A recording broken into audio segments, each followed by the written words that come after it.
Olá, tudo bem? Eu sou Marcos Gomes e este é mais um programa da série do Mês da Consciência Negra da ABI, onde nós estamos conversando com acadêmicos, estudantes, jornalistas, enfim, um grupo seleto aí de personalidades e onde nós estamos falando do fazer jornalismo através e pela luta, né, antirracista, no enfrentamento ao racismo no Brasil.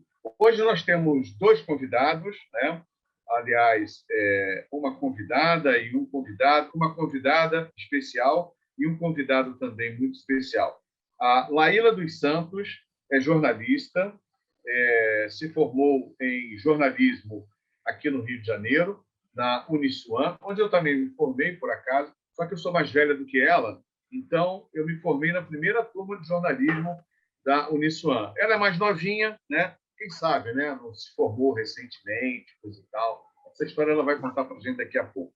Trabalhou no jornal O Povo, no Rio de Janeiro, na assessoria de imprensa da Conurb, na Super Rádio Tupi e no Sistema Globo de Rádio. Em Roma, na Itália, teve a participação como convidada na Rádio Vaticano para explicar os fatores migratórios da África versus a Europa. E participou também da transmissão de programas para todos os países africanos de língua portuguesa. E a Laíla dos Santos também é autora do livro O Casulo, escrito durante o período da pandemia. Laíla, é um prazer tê-la aqui no programa da ABI, da nossa diretoria de igualdade étnico-racial, da qual você também faz parte. Muito obrigado. Sou eu que agradeço, é um grande prazer estar aqui com vocês. Eu acredito que esse bate-papo vai ser muito interessante, muito importante. Muito obrigada.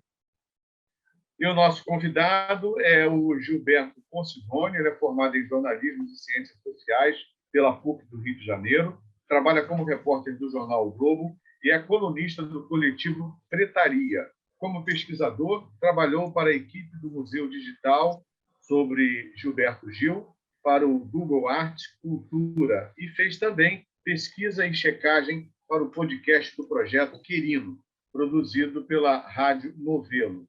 Também é um dos autores do livro Larica Carioca, da editora Rio de Letras, no ano de 2015, e em 1979, o ano que ressignificou a MPB.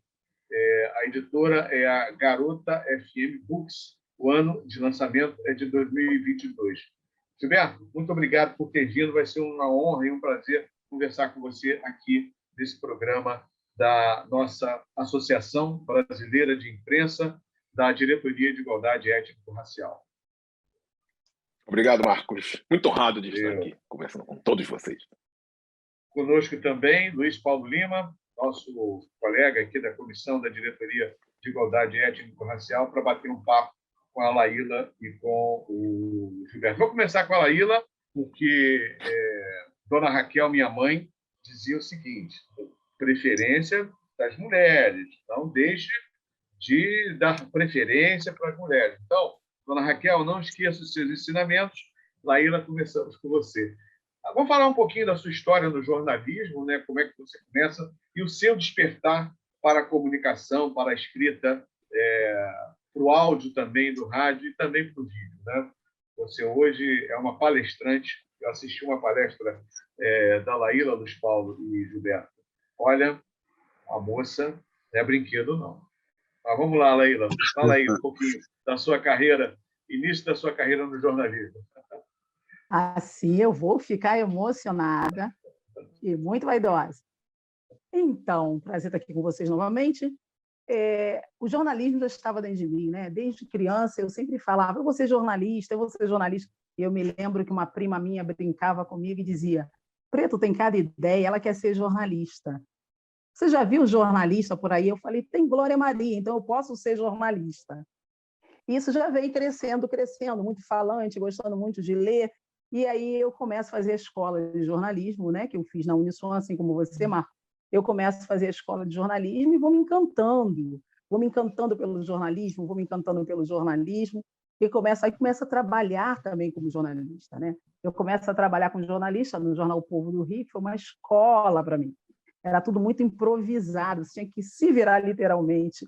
eu me lembro que eu sempre fiz, mesmo sendo uma boa profissional, mas eu sempre fiz de tudo uma aventura, e nós tínhamos seu Antônio, que era um motorista, e nós tínhamos que sair ali do centro do Rio para ir para a Zona Oeste. Seu Antônio pegava a Avenida Brasil e, de repente, ele não ia nem para a direita, nem para a esquerda, 40 no meio assim, da Avenida Brasil, a gente falava: seu Antônio, que hora a gente vai chegar? E aquilo era muito bom. E aí o jornalismo eu fui cada vez mais me apaixonando pelo jornalismo, pelas notícias, por esse aprendizado, que dizem que jornalismo de rádio é cachaça, mas do jornal também é.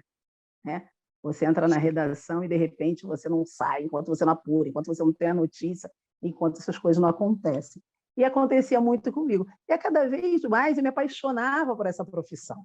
Eu fui me apaixonando, mas eu tive um momento de crise também no jornalismo. Eu fui me apaixonando e fazendo. Eu me lembro que no jornal O Povo eu tinha um chefe que ele falava: minha filha, você tem... Eu tinha 24 anos, 23. Você tem voz para rádio, você tem um vozeirão para rádio, você precisa fazer rádio. E ele insistia toda vez que eu chegava na redação que eu tinha que fazer rádio. Muito engraçado. E eu falei: então vou fazer Rádio Tupi. A Tupi, que sempre foi essa escola de comunicação, essa escola de jornalismo, eu vou fazer Rádio Tupi. Eu me lembro que eu chegava na redação do Povo e ligava para o Roberto Feres, que era meu chefe, virou meu chefe de jornalismo depois. Eu ligava para ele todo dia com uma boa jornalista, insistindo que eu queria uma vaga. Ele dizia: mas eu não tenho vaga agora. Tanto que eu insisti que ele me contratou para eu trabalhar na Rádio Tupi. E a Rádio Tupi, para mim, foi uma escola também, porque eu saí da escrita sendo totalmente disléxica, saí da escrita bastante preparada e fui para o rádio, do aquele imediatismo, do texto muito mais curto, né? Aquele texto. E eu não tinha a tática, eu não tinha a habilidade de falar com rádio, falar para o rádio, falar no rádio. E aí eu falei: como é que eu vou aprender? E aí eu fui aprendendo, ouvindo, observando. Foi bastante difícil. Mas também, quando aprendi, aí foi um divertimento, né? Porque eu entrava ao vivo o tempo inteiro, e eu gravava o tempo inteiro, na madrugada eu acordava muito cedo, já me ouvia falando o que foram as gravações que eu deixei no período da noite, e foi muito bom. Até que depois eu passei para assessoria. Então, eu trabalhei jornal, rádio, assessoria de imprensa, fiz também a TV Gari. A TV Gari era que eu trabalhava muito com roteiro e produção, uma outra coisa que eu amei muito dentro da comunicação. Então, essas são as experiências que eu posso contar para vocês até agora. Legal. Vamos ouvir um pouquinho também a história do Gilberto Considônio, o seu começo no jornalismo, Gilberto. De onde veio a inspiração, em quem você se mirou, como é que foi esse despertar para as comunicações? Engraçado, Marcos, ouvindo a Laíla falar aqui, eu vejo tantos paralelos assim com o meu começo também, porque eu vejo tudo como... Eu, quando era criança, eu já tinha um grande lead, assim, né? Eu já queria saber os porquês, os quando, o onde, era tudo assim, sempre foi assim. O meu porquê, a minha questão do porquê com as coisas sempre foi muito forte, tanto que eu não me contentava em pegar o brinquedo, eu tinha que desmontar ele. Eu queria saber por que a luzinha do capacete da arminha fazia, de onde saía, por que saía. Então, eu sempre imaginava que eu fosse ser um grande cientista, assim, de saber construir as coisas, por como as coisas foram construídas, e essa curiosidade, não vou dizer mórbida, mas vívida, que foi me levando a querer ser escritor. Então, primeiramente, eu quis ser escritor, eu queria viver de escrita, queria viver do meu mundo interno, colocar meu mundo interno para fora, através de livros, através de contos, e era ótimo também porque eu era muito tímido, então era uma forma de eu colocar isso sem a minha cara e a minha voz aparecerem. Então, eu era uma profissão que eu me espelhava e me sentia muito confortável, porque eu fui criado entre livros, em casa, né? Meus pais são de letras também, então eu me enxergava fazendo letras também, até que, como eu era muito ligado ao heavy metal, ao punk rock, essa cena cultural da cidade underground, essa cena independente, e tive banda também, que foi minha primeira terapia para conseguir colocar a minha voz para rolo, vamos dizer assim, banda de metal, né? E muito ligado com fanzines, com escrita para fanzines, com cobertura de eventos, para fanzines que a gente criava, né? A minha mãe, então, deu a ideia, perguntou, por que você não faz jornalismo, então, já que você gosta tanto desse lado também? Aí eu percebi que os grandes escritores que eu gostava também eram jornalistas, como Milo Fernandes, por exemplo. Então, eu sempre quis me aproximar minha escrita para esse lado também, que além de ser jornalística, também fica ali entre o jornalismo, a literatura, entre coluna. Então, eu comecei a fazer jornalismo nesse foco. E também querendo, sem deixar o lado cientista. Então, eu pensava, pô, vou entrar na faculdade, entrar na PUC e vou levar minha vida toda para o lado acadêmico, para ser um cientista da palavra. Aí eu provei a cachaça da redação, quando um dos meus professores, né, o finado Lula Branco Martins, me chamou, perguntou se eu gostaria de estagiar no Jornal do Brasil. Aí ele me perguntou, pô, lógico, eu quero ter uma experiência de redação grande, assim, né, porque apesar do Jornal do Brasil estar em uma outra encarnação naquela época que ele me chamou, né, e ele me perguntou, o que você gosta de fazer? Pô, falei, eu gosto de música, gosto de cobrir música e gosto de cobrir noite. Aí ele falou, tá bom, então você vai estar no Jornal Brasil cobrindo música e cobrindo noite. Então, Jornal do Brasil, né? Apesar de eu ter feito Jornal da PUC antes, ter estagiado no Jornal da PUC antes, no projeto Comunicar, o Jornal do Brasil foi realmente a minha experiência de redação maior, assim, de realmente abrir o meu escopo, de abrir a minha visão, de muito aprendizado, de muito deleite com a profissão também, e que eu levo até hoje essa energia, quando eu já cheguei no Globo, entrando pela revista do Rio Show, né, que também é programação cultural, aí depois eu passei para Rio, e já tive uma outra experiência de cobertura de cidade, agora eu estou na parte de redes sociais, que é bem diferente, mas também é algo que eu sempre fiz muito, é o trabalho de você como usar as redes sociais para o trabalho jornalístico.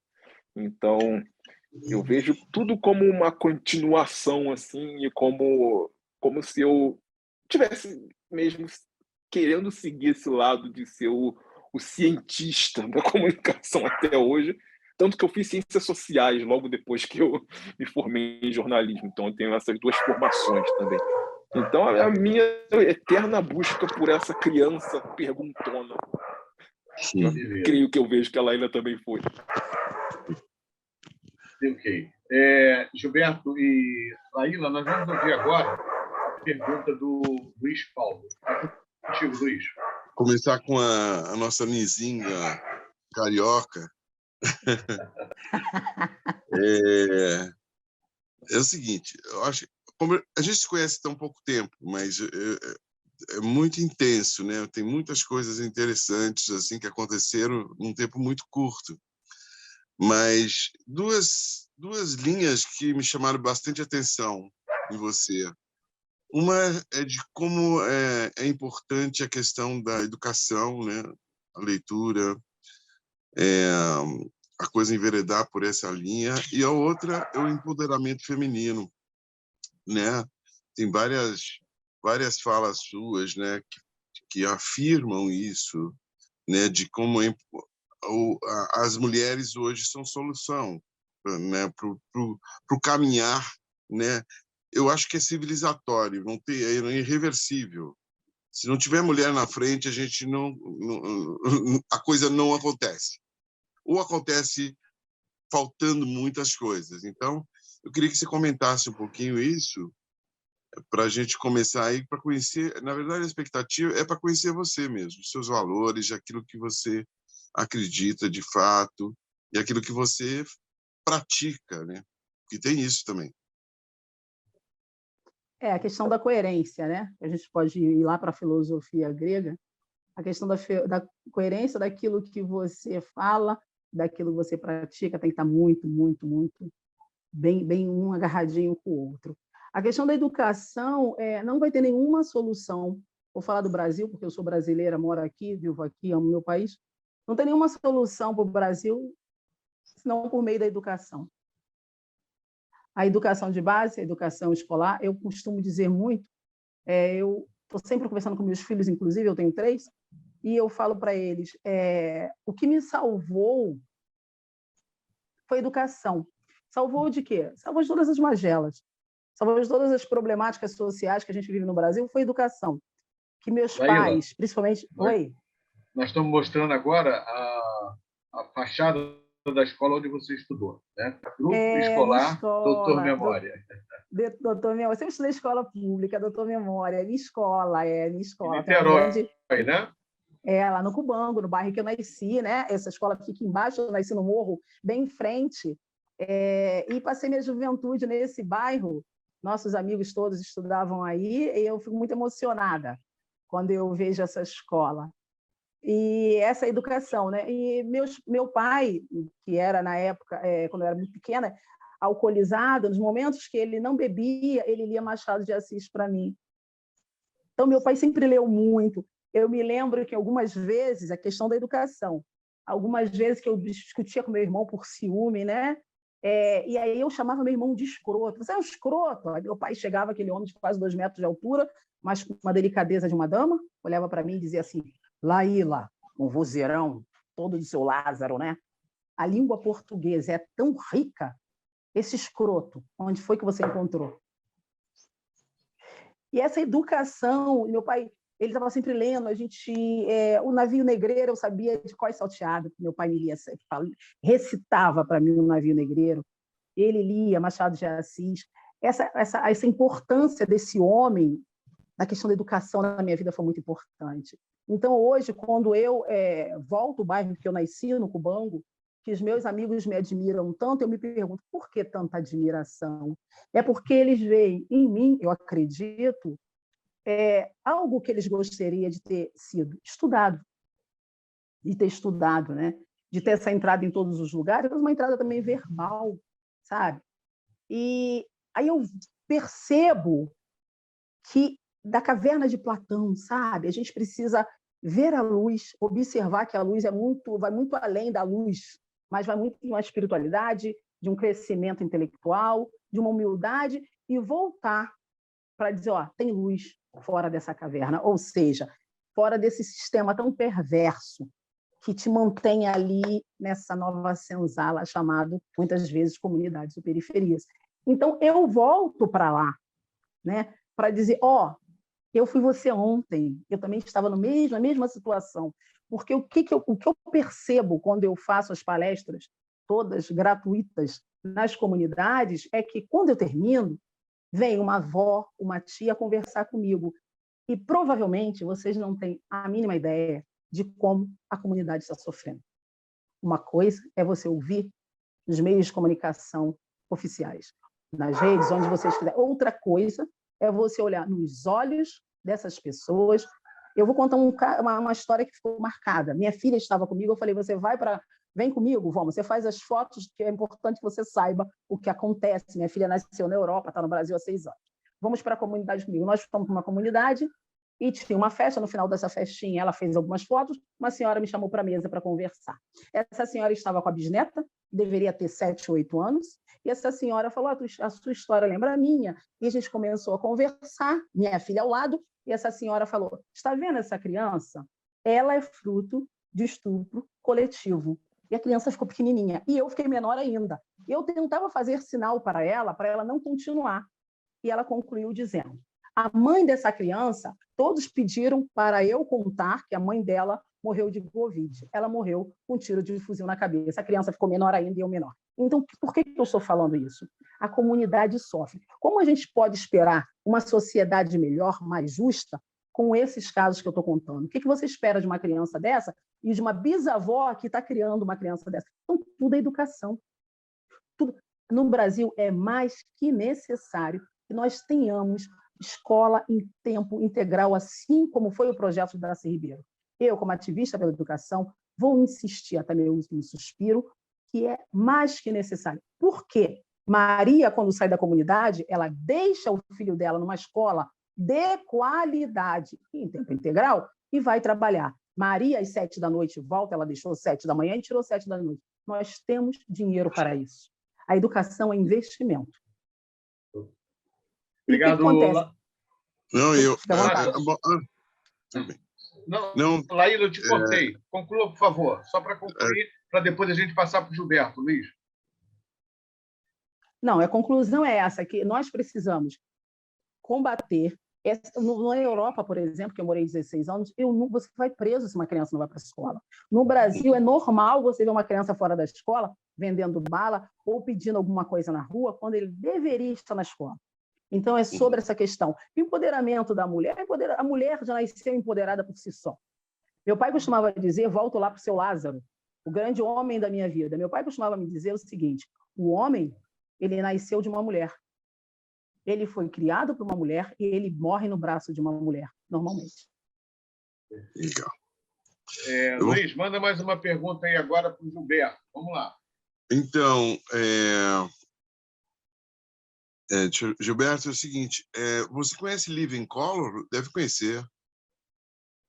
Nossa, Living Color faz parte da minha discoteca básica, tá no meu top 3 das Quando você bandas. começou a falar rock and roll, você conhece o Living Color? Vocês conhecem o Marcos? O Living Color é uma banda negra de rock and roll. Tocou no Rock in Como Rio. é que eu... Tocou no Rock in Rio agora. Ela volta agora. Ela veio no primeiro, assisti e a gente entrevistou. Veio nesse também. No primeiro Rock in Rio e está retornando agora. É uma banda incrível, incrível. Só de negros, é muito legal. Mas quando você estava falando, eu já fui associando essas informações porque eu acho que é muito legal. Você tem 2 assuntos que eu queria conversar com você. Primeiro, essa história do Museu Digital, é uma coisa que me interessa particularmente, e saber um pouco mais sobre como foi essa experiência, né? E eu acho que é um serviço que você presta, porque o mundo está se tornando... O Museu do Futebol aqui em São Paulo, ele é totalmente virtual, não tem nenhuma peça física, né? O Museu da Língua Portuguesa, fui agora, com a inauguração de uma exposição de línguas indígenas, incrível, incrível, incrível. E é totalmente virtual. Eu queria saber como é que você chegou aí e como é que foi essa experiência para você.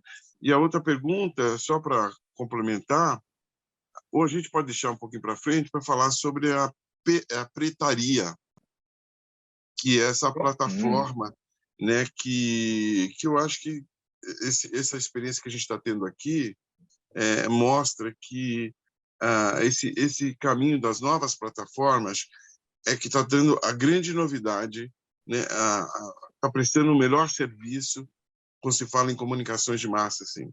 Eu acho que é um pouco por aí. Maravilha, maravilha. Bem, eu cheguei convidado pela jornalista e também pesquisadora Cris Fuscaldo, que comanda o Garoto FM, né? Para fazer parte desse time que pegaria todo esse acervo gigantesco do Gilberto Gil para poder transformar em dados, metadados, tudo aquilo que a gente joga no Google para saber sobre alguém. A gente fez essa parte, ser o Google da pessoa. Então, nós pegamos uma quantidade absurda, gigantesca e muito valiosa de fotos e memorabilia e tudo isso, e identificar ano, identificar de onde saiu, quem estava nas fotos, tudo isso para colocar todos os dados, tudo isso, vasculhar, virar de cabeça para baixo toda a discografia dele também. Além disso, também fazer os textos, as redações, né, que estão lá no Museu Digital dele, que cada um de nós fez uma pauta sobre lá, né? O meu é sobre a relação do Gil com a sanfona, porque o que eu fui percebendo quando fui fazendo essa...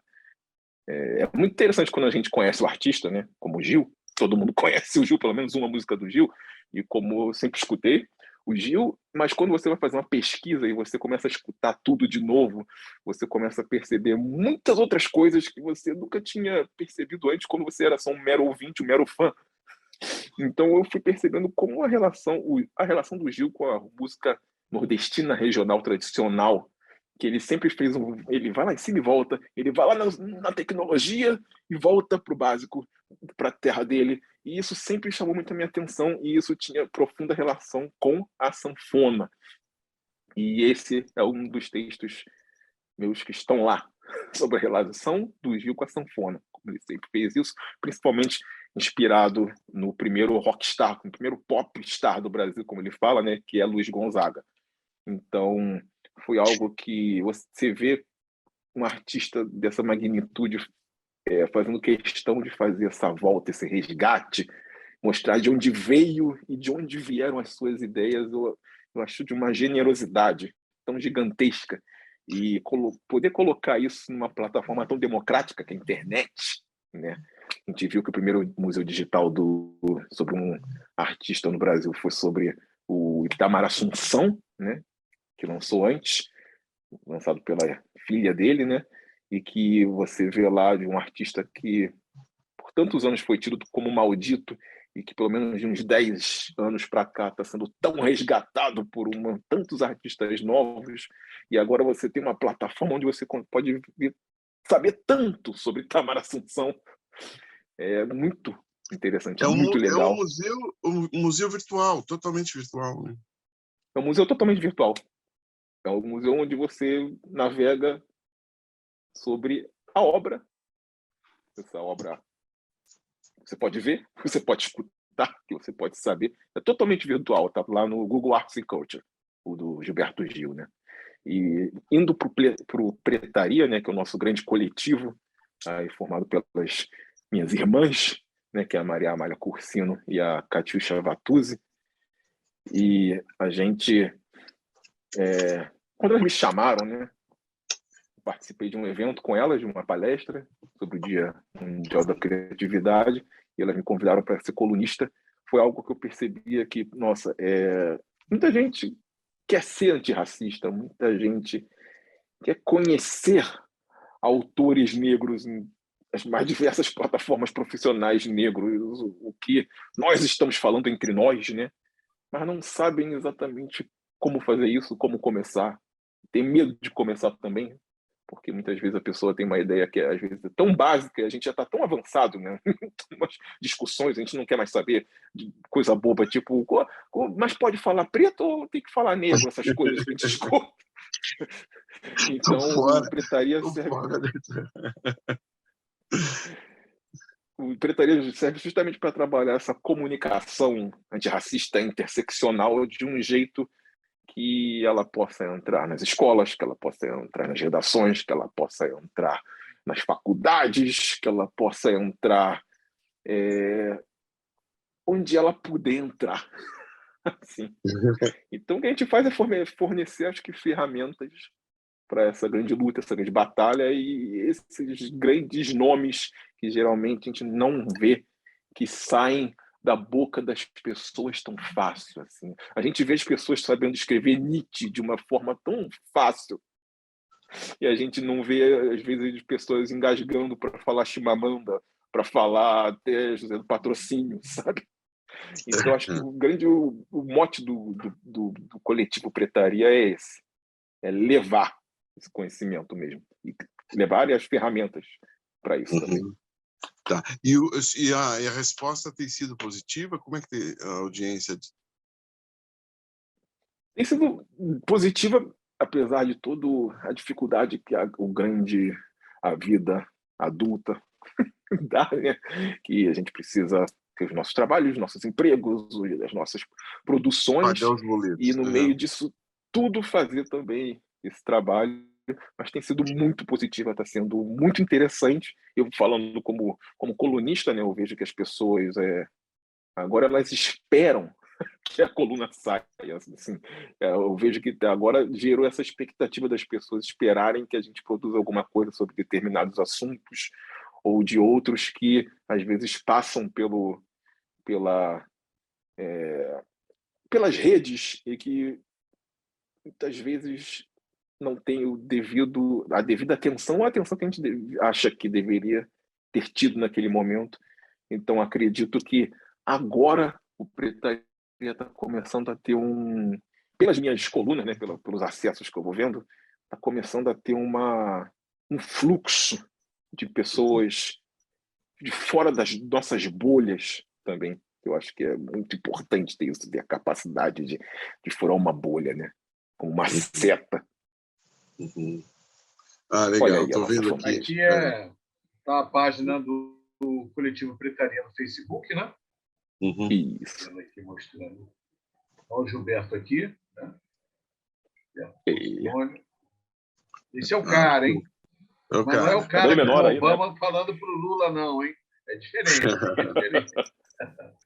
Que Deu depois a gente ansiedade viu no agora, que vai deu. voltar com a coluna dela Depois também. a gente viu no que deu. Esse é o cara. Ah, que bacana, que bacana. Legal. Vai lá, Marcos. Tá, deixa eu falar um pouquinho agora com a Laíla, que eu quero mostrar uma foto, Laíla, e eu vou pedir para você explicar o significado e a importância dessa foto. Eu tenho aqui, eu já vou mostrar aqui. Deixa eu só pegar aqui no... Vou sair daqui, voltar aqui na foto, bonitinha. São várias fotos que a Laíla mandou e eu estou já abrindo aqui uma das fotos. O que eu mais gosto da Laíla é essa foto aqui, né? Ela tem um significado importante, serve de exemplo, né, para muitos de nós. Deixa eu abrir aqui agora a foto. Vamos lá. Aqui. Esta foto, Laíla, explica para a gente. Essa foto aí foi o final da defesa da minha tese de mestrado pela Sapiência de Roma. Esse foi meu redator, né? E ele estava me cumprimentando, ele me deu um voto de 99,9. Eu não entendi por quê, mas foi ótimo. E foi em 2007 em Roma, pela Sapiência. Eu estava defendendo a tese sobre a imigração italiana no Brasil. Essa é a foto. Uma foto muito bonita, eu gosto muito dela. Foi muito difícil, porque quando eu comecei a estudar lá, eu não sabia o italiano perfeito, mas como uma boa ariana, eu não desisto das coisas. Quando eu quero alguma coisa, eu tenho que conseguir, porque eu sou capaz de conseguir e eu vou conseguir. Sempre foi dessa maneira. Eu me lembro, quando eu comecei a estudar, alguns amigos italianos me diziam: é tão difícil para italiano estudar aqui. Você imagine para você que é estrangeiro e não fala a língua. Eu fiz um sorriso, eu costumo fazer quando alguém me diz que eu não vou conseguir, eu faço um sorriso e me silencio. E aí essa foto é o início do sorriso lá atrás e a conclusão dele com a conclusão da tese. E depois disso eu fui convidada pelo professor Mocellini, que na época era o diretor do doutorado La Sapienza, para eu participar do doutorado como aluna convidada. E eu participei 6 meses. E depois eu decidi que estava na hora de eu voltar para o Brasil. E ele ainda insistiu para eu ficar. Falou: não fica, faça o doutorado, eu te dou a bolsa, a gente consegue. Ele gostava muito do que eu fazia, mas eu já estava na hora de voltar. Depois de 16 anos, estava na hora de voltar para casa. Bom filho, a casa torna, e eu voltei para o Brasil. Essa é essa foto. E trabalho na Rádio Vaticano. Então, na verdade, eu fui convidada, eu nunca fui funcionária da Rádio Vaticano. Eu tinha me esquecido, inclusive, porque é a natureza, né? Eu sou muito... Como eu posso te explicar? Eu tenho minha simplicidade no modo de ser. Às vezes eu esqueço algumas coisas que eu fiz. Eu estava conversando com um amigo, que ele é doutor em sociologia e é de Angola, e eu estava ligando para ele para a gente conversar. Eu queria entender a situação da Angola agora. A gente estava conversando, ele falou uma coisa tão importante essa semana para mim, que ele sempre me desperta. Essa pessoa, ela tem o dom de me despertar para as coisas. Ele, na penúltima vez que a gente conversou, ele falou: você não pode mais parar, agora você precisa continuar. Ele sai com umas frases assim, sabe? Eu vou tão natural fazendo as minhas coisas, levando as crianças das comunidades para a Cidade da Arte para assistir música clássica, levando para o Quilombo, mas é tudo tão natural dentro de mim, que aí eu não percebo. E ele fala isso para mim. Ele falou assim: você colocou nas suas redes, aquela vez que eu te entrevistei que eu te entrevistei na Rádio Vaticano, e você falou sobre o fator imigratório da África versus a Europa, Eu falei, tinha esquecido. Ele falou, eu preciso procurar no e-mail, que você precisa colocar nas suas redes. E ele concluiu a conversa dizendo, sou muito orgulhoso do que você faz e Angola agradece pelo que você está fazendo pelos negros no Brasil. Eu levei sabe aquela coisa desperta? Eu falei, mas o que eu estou fazendo? Essa questão da identidade, né? E foi muito interessante, porque quando eu entrei ali nos muros vaticanos, naquele país à parte, dentro do estado da Itália, né? Aquele estado dentro da Itália, e aí eu estava falando para alguns países de língua portuguesa, e aí eu lembrei, quando eu nasci, morava numa casa de pau a pique, né? E meu pai lia para mim. Eu falei, agora eu falo para as pessoas com segurança daquilo que eu estou falando, né? E essa experiência na Rádio Vaticano foi muito interessante. Foi muito interessante. Agora eu tive um convite do Arapuã, que é dono da Uniswan, para eu ensinar na faculdade. Eu agradeci, mas eu falei que neste momento não é o momento, não é o meu momento. Foi o Arapuã que me ofereceu no Palácio Guanabara. Nós estávamos ali, ele falou, eu quero você comigo no próximo semestre.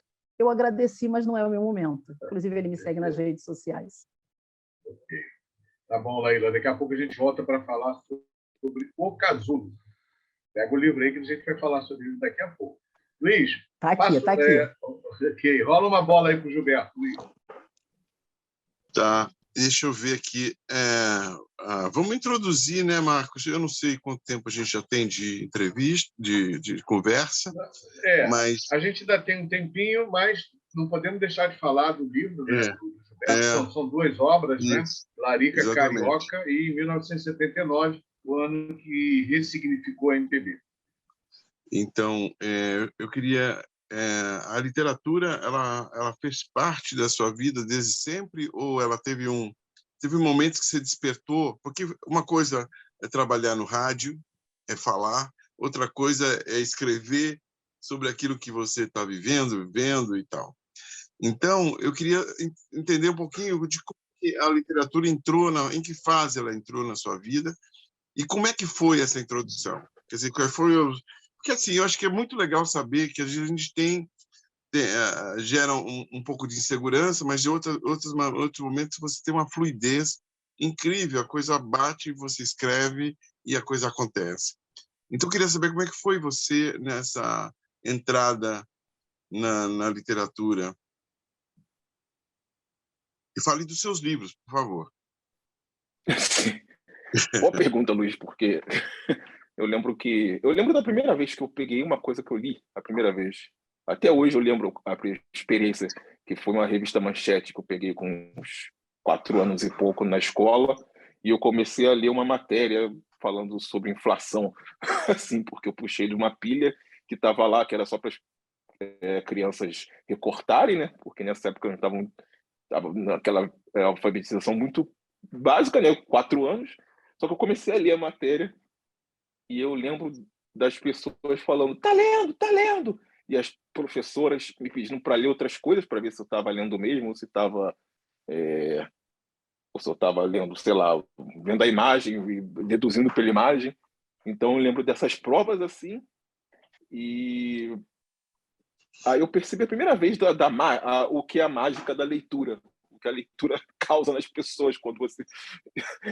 E eu lembro de um sentimento de, pô, preciso de mais, assim. Então comecei a ir puxando tudo que tinha em casa e meus pais começaram a me encher de revista em quadrinho, de livro, de coleção vagalume.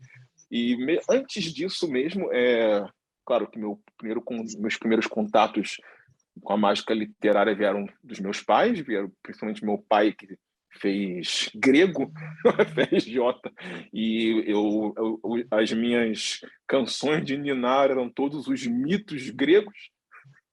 Então eu soube das histórias de Hércules, da Odisseia, muito antes de entrar na escola e na faculdade. Quando eu entrei na escola e na faculdade, essas eram as histórias que meu pai contava para mim. Então, despertar literário veio antes de eu saber ler, inclusive. Então, desde que eu peguei o primeiro livro e comecei a ler, e ler, e ler, e ler, e eles viraram grandes amigos, assim, né? Grandes passaportes de viagem. a gente começa a pensar, pô, isso aqui dá, eu posso fazer isso aqui também. Eu quero fazer isso. Até eu sair do posso e do quero, um processo que eu só fui entender muito depois, bem mais velho, até que eu comecei a fazer, tive uma imensidade de blogs, onde eu escrevia contos e histórias, fui narrador de RPG também, né? Porque eu não me contentava em ser jogador, eu queria criar a história, então criei a história, criei os personagens, chamei meus amigos para criar história, para jogarem histórias que eu criava do zero da minha cabeça. Então, e depois fui conquistado pelo jornalismo, né? Mas nunca deixei esse lado, esse ponto de lado, né? Porque eu sempre quis conjugar as duas coisas. E quando veio o convite para fazer o Larica Carioca, são contos, são vários autores escrevendo sobre quitutes cariocas, cada um elege um quitute carioca para escrever e fala sobre ele, e eu fiquei com o joelho, por causa do joelho da minha escola, lá em Quintino, na FATEC de Quintino, onde eu fiz eletrônica, que o joelho era gigantesco e era muito bom, e eu escrevi especificamente sobre o joelho, e com a palavra joelho, porque é um salgado que muda de nome diversas vezes. No joelho para o carioca, para quem está em São Paulo, não tem a menor noção. Mas o joelho é um sanduíche, um sanduíche de presunto, queijo, que mais? Eu não lembro. Eu acho que é basicamente presunto, isso. queijo, às vezes Queijo. eles colocam alguma maionese, mas é uma coisa carioca. Esse nome joelho é só. Aqui tem em o Niterói mesmo, ele chama de italiano. mesmo produto, mas É italiano, Niterói é aqui não é italiano. conhecido Niterói é como italiano, joelho. inclusive dá até briga se chamar de joelho em Niterói. Aqui Não, é tem. conhecido como. Desculpe. Aqui é conhecido como enroladinho de presunto e queijo. Enroladinho. Legal. Você tem o livro aí, Gilberto? Mostra a capa do Larica Carioca. Deixa eu ver se ele está por aqui. E aí? Mostra aí para gente. Vamos ver, deixa eu catar. Cadê Senão, o Clarinho? eu vou tentar pegar aqui pela internet. Vou ver se eu acho a capa dele aqui. Beleza. Não tem problema. Se depois você, enquanto a Mas Laíla estiver falando, você pega o livro fala depois. dos livros. Vamos lá. Fala dos livros. Vamos lá, vamos lá. Aí teve esse convite pro Larica e eu fiquei super animado, né? Lógico, esperando. E lógico que eu tenho ideias de fazer livros próprios também, mas tudo ainda estou trabalhando, porque eu também tenho essa dificuldade de eleger sobre o que falar, já que eu tenho tanta coisa, tantas outras linhas, até que veio da Cris Fuscaldo pela Garota FM e pelo organizador Célio Albuquerque a oportunidade de participar de uma das 100 histórias sobre discos lançados em 1979, aqui no 1969, o ano que ressignificou o MPB. E eu fiquei com o livro Senhora da Terra, de Elza Soares. E para isso eu tive que falar com a Elza, né? Minimamente, ela me falou rapidamente comigo, porque ela estava gravando, inclusive, um projeto que ela lançaria sobre esse disco que ela lançou em 1979, que ela não lembrava muito bem do processo, porque é um disco muito raro, né? Você encontra ele pela internet com uns preços absurdos, mas é um disco muito raro, de uma fase que ela estava com a vida mais garantida, mas musicalmente ainda precisava dava dando umas engasgadas, assim, principalmente por causa de gravadora nova, coisas assim. Tanto que esse disco não foi tão criticado, não é um disco tão marcante dela nesse sentido de a gente lembrar, assim, o Senhora da Terra, né? Mas quando você escuta, tem umas pérolas ali, como você vê a Elza compositora no disco, né? Que geralmente a gente não vê a Elza, não se fala assim da Elza compositora. E logo depois que eu falei com ela, ela fez a sua passagem. Então é um livro e é um momento para mim que é muito caro, é muito marcante, e que ainda mais Elza Soares, que tem uma história muito similar com a da minha família. Inclusive minha mãe se chama Elza e ela morou em Padre Miguel, né, onde minha família materna morou também por anos. Então foi um ciclo muito interessante e que eu tomo de uma forma muito pessoal, assim. Eu gosto de tratar o que eu faço de Sim, uma forma bem pessoal, porque é uma forma de eu me sentir muito apegado, assim, no sentido bom da palavra, né? E muito íntimo daquilo que eu faço. sim, maravilha. Está nas Esse, livrarias. esse é um, você tem um outro também, né? Ou não? São esses dois, por enquanto. Esses dois. Tá, tá, tá Por bom. enquanto. Beleza. Ok, então agora chegou a hora de O Casulo, livro da Laíra do Céu. Eu tenho, vocês não têm, hein? Eu Eu não tenho, vocês tenho, não cara, têm. pô, Eu tô tenho, frustrado vocês não aqui. têm. E tem com dedicatória, tem com dedicatória aqui, ó. Puta, não, a gente vai ter que crescer bastante ainda para conseguir o livro e a É isso assinatura. aí. Laíla, vamos contar um pouquinho aí desse O Casulo, como é que nasceu esse livro, como é que nasceu essa história, e o fato curioso de você, no meio da pandemia, sem computador, né, e tendo que escrever o livro com o auxílio de um programa de edição ou de um Word, né, no celular, né? Não podia ser no caderno, não podia ser em nenhum outro papel, só podia ser no celular. E saiu, né? Vamos lá. É incrível. Durante a pandemia, eu senti que eu tinha que escrever, né? Eu digo que o casulo foi psicografado, porque 2 da manhã eu era acordada, alguém me acordava e dizia, escreve. Eu falei, escrever o quê? Escrever a minha história autobiográfica? Como eu vou escrever? Eu nunca escrevi um livro, escreve. E aí, durante a pandemia, o computador de casa deu defeito. Eu falei, eu não posso agora trocar de computador no meio dessa crise econômica, eu não tenho próprio como trocar de computador, e como eu faço? E eu precisava escrever. E tinha um programa, eu falei, mãe, olha só, você meu mais velho, falou, mãe, você escreve aqui no teu celular. Aí eu peguei o celular e comecei a escrever. Eu me lembro que eu comecei a escrever, eu não parava. Era algo incrível, foi sussurrado, o casulo foi Compulsivo, assim. sussurrado. Mas ele foi sussurrado, sabe? Eu acordava 2 da manhã e ficava até 7 da manhã escrevendo. E eu fui escrever. Às vezes eu tinha que parar, porque era muito emocionante, eu chorava. Aí eu parava e dizia no livro, agora eu vou dar uma parada, sabe? E eu vou continuar. E nesse período eu perdi uma amiga de câncer que está dentro da história, também tive que parar. Enfim, fui escrever. 45 dias o casulo estava pronto. Nossa. Escrevi 45, 240 páginas. Eu falei, e agora? Aí eu falei, vou esperar passar essa crise horrorosa para eu publicar esse livro. Aí um amigo meu também no exterior falou, todo o tempo ele falava, você escreveu a tua história? Ele insistia nisso, sabe? Parece que sussurrava em mim, Travou. sussurrava nele. E aí eu falei, não, eu escrevi, tá pronto, tá. Então vamos publicar. Eu falei, mas agora publicar um livro no meio de uma crise, eu tenho outras prioridades. Ele falou, não, esse livro eu banco e você publica. Eu falei, tem que publicar, muitas pessoas precisam ler, vai ajudar muita gente. Enfim, o casulo saiu e a resposta foi muito positiva.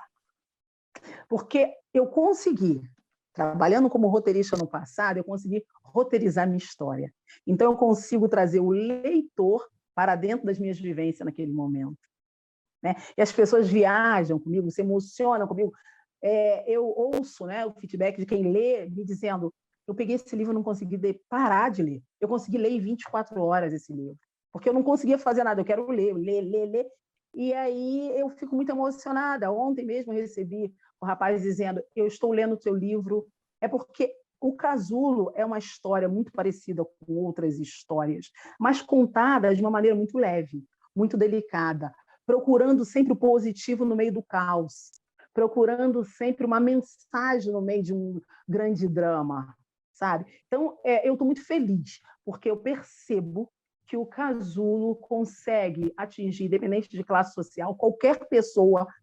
Ele é um convite para cada pessoa entrar no seu próprio casulo. E esse livro tá muito bonito, está muito delicado, está muito interessante, está muito direto.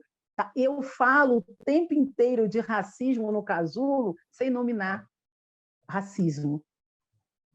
E essa delicadeza, essa ser direto, mas ele é delicado, e ele te prende, ele te emociona, Você fala, e agora? Como que ela vai fazer? E agora? O que vai acontecer? E sendo o primeiro livro, uma narrativa tão interessante. Estou muito feliz. Esse é o Casulo. Aqui nós estamos vendo a Laíla numa noite de autógrafo do livro que aconteceu no Instituto Abel, em Niterói, e Laíla aqui no momento palestrante, ao lado de sua professora do Colégio de Doutor Memória. Né? Lembra um pouquinho. O nome dela aqui, Laíla, como é que é o nome da professora? Marília Lagoeiro. Isso. Grande Marília Lagoeiro. O encontro com ela também foi muito interessante, Marco, porque ela me lembrou uma... Oi. Pode falar. Não, desculpa, Não. Pode falar. Pode concluir. Ela me lembrou uma coisa que às vezes a gente se esquece, né?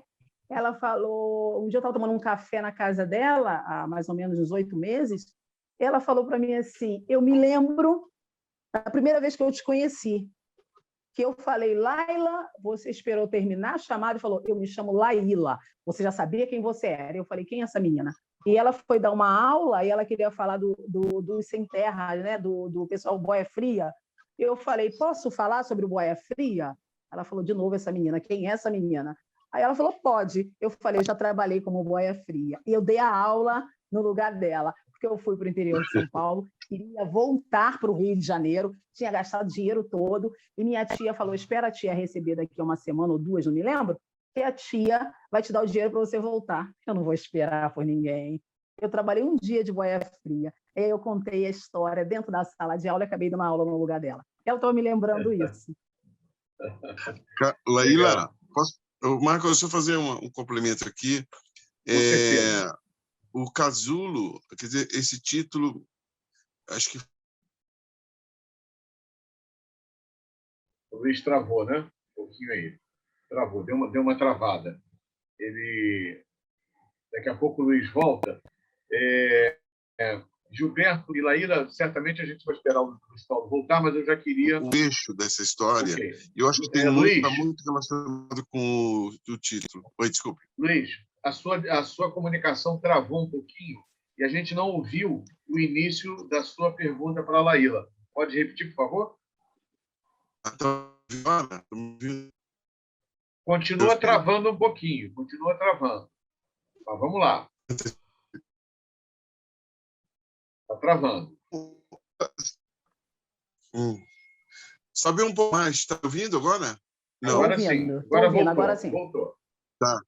É saber o conteúdo desse livro. Quer dizer, você fez muito rápido, escreveu em 45 dias. Então, psicografou esse livro, né, como você disse, e queria saber do que versa esse livro, esse conteúdo, e eu acho que tem uma relação direta com o casulo, né? O casulo, simbolicamente...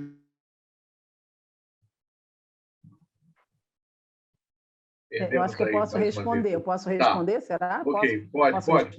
Pode, vai lá. Então, eu sempre tive uma ligação muito grande com borboletas, né? Borboletas. E o casulo, na verdade, é o casulo humano. É o casulo de cada um, né? Eu acho que tudo que nós somos hoje está relacionado com o nosso passado, com o nosso casulo. Infância, adolescência, maturidade, tudo está muito relacionado lá. Então, escrevendo o Casulo, essa autobiografia, eu me identifico, eu me reconheço, eu crio uma identidade. Conhece-te a ti mesmo, né? A gente volta lá para Sócrates. Conhece-te a ti mesmo. Eu me conheço através da minha escrita. E o que acontece com o leitor? Ele acaba sendo convidado, né, a conhecer a si mesmo através do casulo. Porque ele lê na minha história, ele entra no casulo dele, ele se transporta para o casulo dele, porque é isso que eu recebo de quem lê, né, que fala comigo. Eu falo assim, gente, eu tenho um leitor que ele é coordenador de uma universidade, ele leu o casulo, pediu demissão e foi morar na Espanha. Que grande responsabilidade, né? Ele leu o casulo, despertou, e uma outra leitora falou, eu tinha pânico e ansiedade, depois que eu li o casulo, eu saio, vou ao supermercado, vou a lugares afolados, eu não tenho mais esse problema. Então, é a minha autobiografia, mas acaba quase sendo uma história comum, sabe?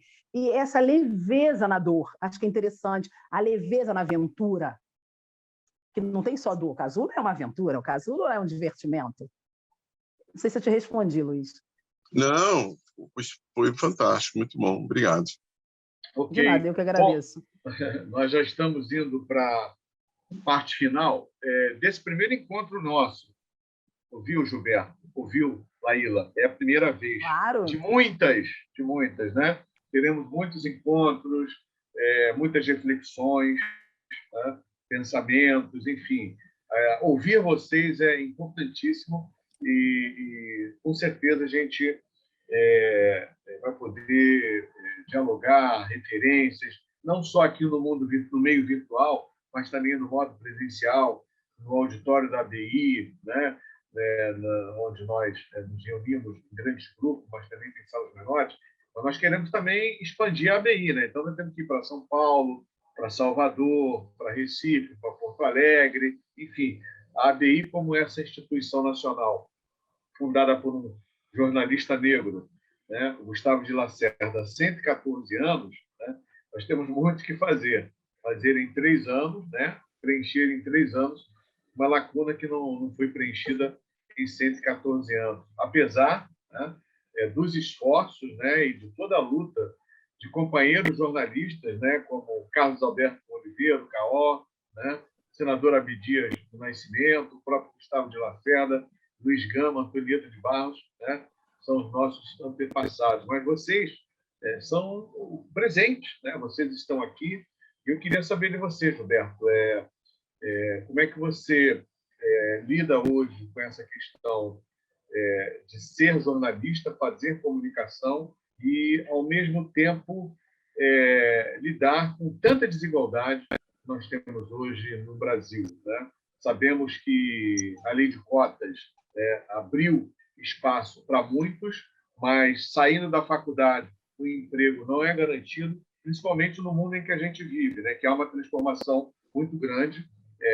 Os grandes jornais já não têm aquele tamanho de circulação do passado recente. O número de veículos também diminuiu bastante e o mercado está cada vez mais restrito, né? Olhando por esse ângulo, queria que você falasse um pouquinho do nosso presente e do nosso futuro. Eita, Marcos, questão bem cara, bem latente e que me preocupa e que eu tenho, inclusive, fazendo refletir muito sobre, porque o que me levou a fazer jornalismo, assim, além de poder escrever, foi o fato de poder circular entre ambientes que não fazem parte exatamente da minha vivência, do meu ambiente, das minhas redes mesmo, poder ter esse grande privilégio, né, que não são todas as pessoas negras nesse país que têm de poder entrar em lugares, espaços, estabelecimentos, casas que são privados, assim. E isso me veio mais pela curiosidade do que por uma vontade de fato de participar de alguns ambientes. Então, eu vejo no jornalismo uma possibilidade de se abrir a cabeça sobre isso, ainda mais porque nós negros, né, nós precisamos circular tanto para chegar nos lugares que a gente precisa chegar, né, porque somos todos periferizados em algum aspecto, né, seja físico, né, porque por morar longe, seja social, por nunca ser chamado para fazer parte dos grandes grupos, assim, né? Então, esse aspecto da circulação que o jornalismo traz, eu vejo como uma forma de se sanar isso em parte, desde que nós cheguemos a isso, né? Desde que nós cheguemos nessas redações, desde que nós cheguemos esse grande mercado de trabalho. E aí que eu vejo que o bicho pega, porque as remunerações estão cada vez menores, quando tem, né? E por isso que eu vejo que também não tem muitas pessoas negras interessadas em seguir esse caminho, já que elas podem fazer outros tipos. Elas, né, quando chega na faculdade, na universidade, enfim, o negro é a maioria nas universidades públicas hoje, e quando chega lá, ele não vai chegar. Eu vejo isso falando com os jovens, eles não querem ir para uma profissão que não vai ser capaz de garantir aquilo que eles o seu sustento, principalmente porque muitos são arrimos de família, então o dinheiro que ele ganha não é só para ele. Isso é uma realidade negra brasileira, né? O dinheiro que a pessoa negra não é só para ela. Então, o jornalismo ele não é capaz de fazer isso para o jornalismo, a gente falando aqui, o jornalismo chão de fábrica, né? Chão de redação, aquele que ganha o piso, principalmente. Então, ele prefere ir para outras áreas. Hoje eu vejo mais pessoas negras interessadas em fazer medicina e essas profissões tradicionais com maior remuneração, como medicina, como arquitetura, engenharia, direito, do que o jornalismo, né? Então, essa é uma questão muito prática, falando de uma forma muito pragmática, assim, que eu não vejo tanta gente falar assim, mas que tem forte influência, porque o jornalismo não é tão diverso, vamos falar assim. E isso sem falar nas próprias dificuldades que as pessoas negras têm dentro da escala de trabalho do jornalismo, né? Que a gente vê aqui que a base começa a ver mais movimentos de negros na base do jornalismo, mas quando chega na questão das chefias, cadê? Quais são os grandes veículos que têm chefes negros, que têm equipes negras de chefia? Então é um problema muito grande, eu vejo assim. Então, eu não gosto, eu estou começando a ficar com raiva da palavra diversidade, porque está virando uma commodity, está virando uma coisa meio business, né? Eu prefiro falar realidade do que diversidade, porque a diversidade é a realidade do Brasil. É a realidade do Brasil. Não dá para falar que se você exclui 56% da população do Brasil dos grandes veículos, aí você coloca 2 pessoas e fala que está fazendo diversidade, você não está. Isso não é diversidade. Isso é o mínimo do mínimo, é o início do começo de alguma coisa.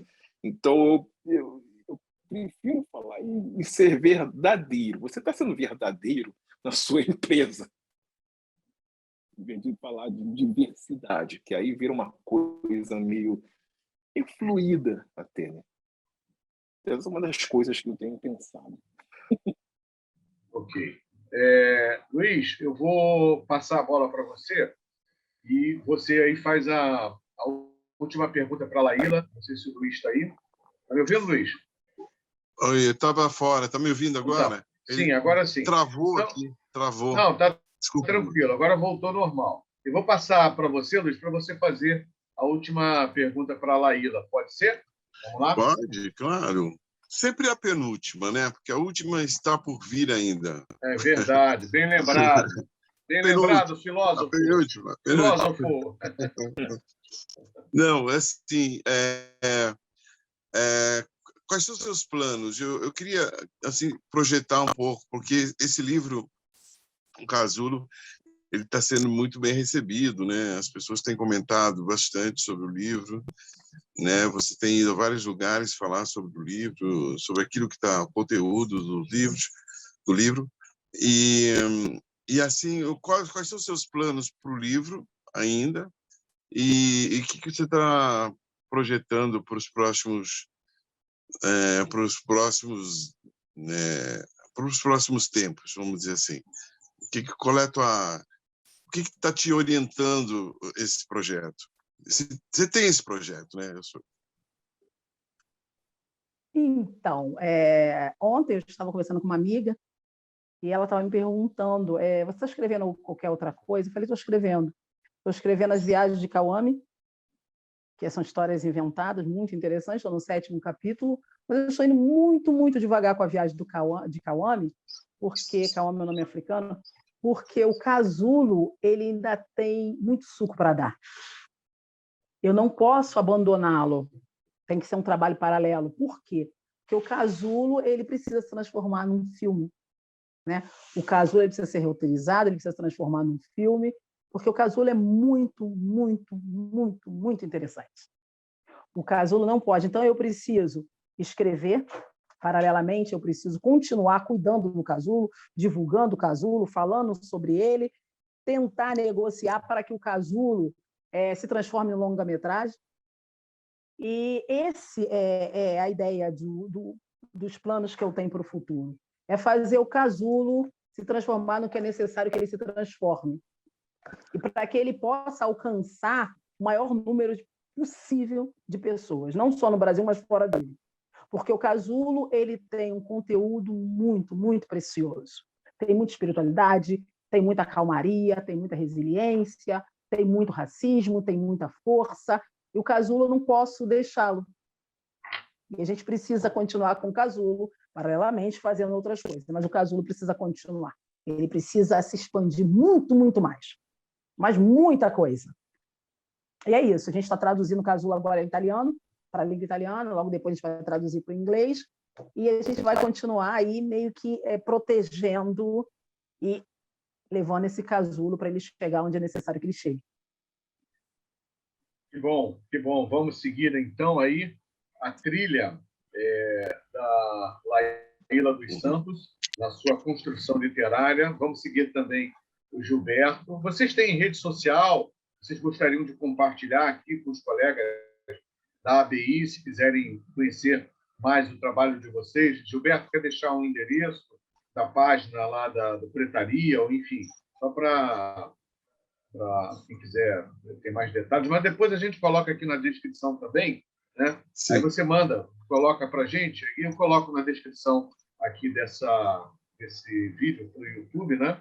Aqui no canal da ABI TV, mais um programa da série da Diretoria de Igualdade Étnico-Racial da ABI, nesse mês da consciência negra. Eu agradeço a gentileza, a participação, a alegria e o tempo de vocês. Laíla dos Santos, conversando com a gente, e o Gilberto Porcidoni, jornalistas e escritores. Muito obrigado. Até a próxima. Luiz, deixa o telefone ligado, que a qualquer momento ele pode ligar. Uma nova entrevista vai acontecer, hein? Atenção! Tchau, gente. Gente, valeu. Muito obrigado. Obrigado, muito Luiz. obrigado, viu? Muito obrigado. Obrigada, gente. sou eu que agradeço. Obrigada pelo carinho. Muito obrigado, gente. Valeu. Muito prazer.